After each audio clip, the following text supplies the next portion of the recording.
نبينا عليه الصلاة والسلام وحويله من أصبح منكم آمنا في سربه معافى في جسده عنده قوت يومه فكأنما حيزت له الدنيا بحذافيرها. وكلمة إن شاء الله ما أنتنا إذا لو ذاقوا حديث كان نبينا عليه الصلاة والسلام وحينوه الشيء وحياله runtii qayb libaaxle ka qaadanaya jiritaanka aadanaha ama qofka muslimka ah ama qof kastoo bini aadan ah ee looga baahan yahay nolosha tan sida la doonayo inuu u noolaado. marka wuxuu inoo sadgareeyay standard nabigeena calayhi salaatu wasalaam oo uu leeyahay qofkii subax waa u baryo man asbaxa minkum qofkii waa uu u baryo oo waa barista aaminan aaminan isagoo aamin ah oo badbaado qaba shakhsiyan hadday noqoto fii sirbihi familkiisana uu u badbaado qabo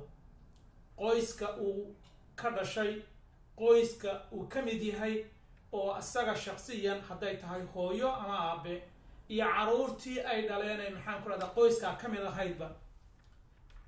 ama fii sirbihi environmentka uu ku nool yahay neighborhoodka uu ku nool yahay deegaanka uu ku nool yahay dariska uu ku nool yahay qofkii ay waa uu u baryo isagoo ay u badbaado qabaan mucaafa fii jasadihi oo jirkiisana uu u badbaado qabo hadday noqoto jirkiisa physically badanka iyo hadday noqoto maskaxiyanba qofkii markaas ay u badbaado qabaan waxaanu tiri niri aaminan fii sirbihi waa qofkii ay qoyskiisa qoyska uu ka dhashay qoyska uu ka mid yahay maxaan ku rahda isaga uu maxaan ku rahda qoys ahaan uu ka tirsan yahay qofkay u badbaado qabto subaxaasi oo jir ahaanna uu u badbaado qabo oo maxaan ku rahdaa uu jahay optimal healthiga caafimaadka meeshii uu u baahnaa ee lagu badbaadayay qofka jirkiisana uu sidaa ugu yahay waa nimco labaad cindahu oo agtiisana ay tahay markaa quuta yawmihi maalintiisa oo maanta uu wajahayo wax uu haysto oo uu cuno oo professional runtii uu maalintaa ku noolaadan uu haysto waa saddex aaminan fii sirbi mucaafaa fii jasadi cindahu quuta yawmi saddexdaasi ninka laga hela oo hela fakaannamaa xiisad lahu dunyaa bixadaafiriha qofkaasi waxay uga dhigan tahay maalintaasi in uu nolosha adduunka wax uga baahnaa dhan ay u dhammaystiran tahay wax kale uu baahan yahay ma jirta ayuu nabigeena calayhi salaatu wasalaam uu inoo sheegaya. marka axaadiista quruxda badan ee nabigeena 15 qarni ka hor uu inoo sheegay oo aynu aaminsannahayna jecelnahay inaynu ku dhaqannaa marka ay maalin kasta ay kaaga soo horbaxaan kutubada sunanta hadday noqon lahayd ibn maajah iyo bukhaari iyo saxiixeynka iyo meel kasta aad ku aragtaa haddii aad aragtid waxyaalaha inooga baahnaa maxay yihiin marka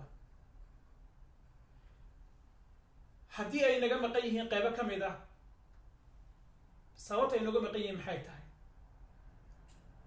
marka waxaan isweydiinayaa runtii qofka qoyska ka tirsan ee maantay waddankeennii ku nool ama luqadaan ku hadlayo ama dadka taargetka anigu aan ka mid ahay aan u wada hadlayo waxay tahay waxaa jira dad tiro badan oo inaga naga mid ah oo saakay aynan garanayn waxay kusoo tooseen oo aynan garanayn maanta waxa ay ku baryideen oo ay kusoo tooseen aanan garanayn shalay waxay ahayd maanta waxay ku baryeen berina aanan garanayn waxay noqonayso qofka walwal joogto ah cabsi joogto ah aanan garanayn baska uu raacayo ama lugaynta uu lugaynayo in uu nolol iyo geeri inuu gurigiisa kusoo nabad noqonayo aanan dareemayn inuu gurigiisa kusoo nabad noqonayo aanan hubin ilaahbaa wax hube qofka bakrintaa joogtada ku jira iska badaaya qofka caruurtiisa ay dhici karayso gabadhaadii yarayd wiilkaagii yaraa oo aad meel u dirsatid suuqa inay kaaga soo adeegaan aad u dirsatid oo inay kusoo nabad noqonayaan aad bakdin kaa gasho waa runtii waa adduunyo kuu gubatay waa wax aanan runtii dadku muslimiinta ah gaar ahaan soomaali aysan mudnayn inay nolosha noocaas ay kusii jiraan qofka amniga nooca heerka ka taagan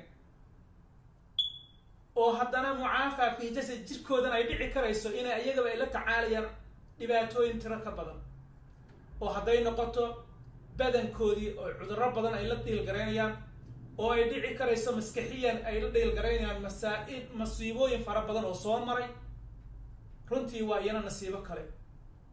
waxaa intaasoo dhan kuusii dheer marka haddana ayna dhici karayso inaadan haysan maanta waxaad cuni lahayd oo ay dhici karayso berito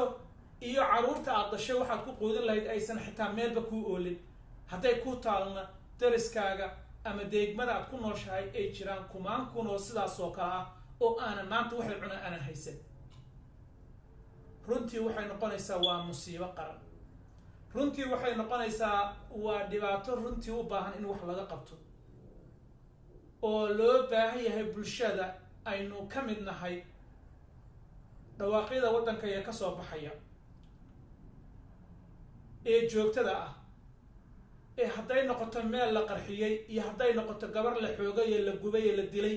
hadday noqoto wax aan dhammaanayn ee maalin kasta soo taaga runtii waxa weeyaan kuwii waddankii joogay iyo kuwii waddanka ka fogaaba maalin kasta waxaynu ku jirnaa cycle oo runtii mar kastaba dhibaato noo geysana dhaawac iyo shido maskaxiyan iyo badan ahaanba marka ilaah waxaynu ka baryeennaa inuu inaga dhigo kuwii ka baxa culayska ina haysta sanadihii tirada badnaa ee hadda 30 sano kor u dhaafaya ee ummadayadu ay marayso marka ilaah waxaan ka baryeynaa oo Allah subhanahu wa ta'ala aan gacmaha har iyo habeen aan u taageynaa waxay tahay inuu culayska kan ee na daa'imeeyay muddada ina dul saaran inuu naga qaado inuu ilaah naga dul qaado oo dadka iyagu meel ay joogaanba ay helaan amni qoyskooda ay u helaan amni deegaanka ay ku nool yihiin tuulo kasta ay ku nool yihiin in ay ku seexdaan ku soo toosaan amni oo qof kastaba uu helo caafimaad dhamaystiran oo jirkiisa uu helo